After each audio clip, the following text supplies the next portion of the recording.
पसार के सूत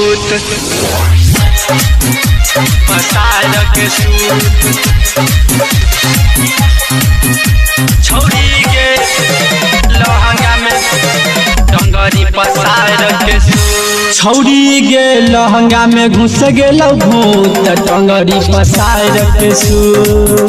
छौरी गे लहंगा में घुस गेल भूत टंगरी पसार के सूत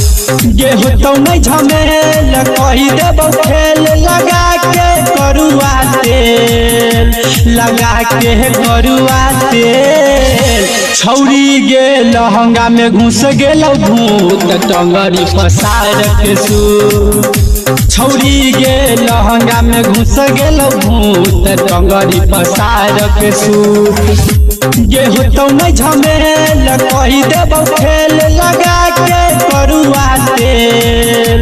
लगा के करुआ तेल छौरी गे लहंगा में घुस गेल भूत टंगरी पसार के सूत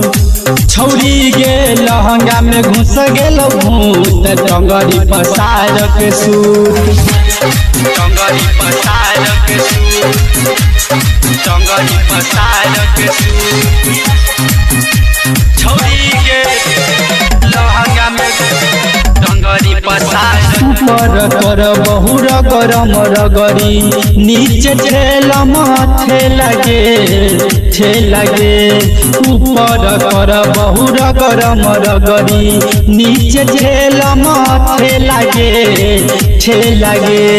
ऐसे न डर डंडा पकड़ तनी बर्दाश्त कर छौरी गे लहंगा में घुस गेल भूत टंगरी पसार के सूत छौरी गे लहंगा में घुस गेल भूत टंगरी पसार के सूत डंगरी पसार के सूत डंगरी पसार के सूत छौरी के लहंगा में डंगरी पसार नहीं घबरोगे नहीं शरमोगे ले है बूटी घोट जो नहीं घबरोगे नहीं शरमोगे ले है बूटी घोट जो शिवम कहू दही के जे नाम हो राइटर अबोधर हौगे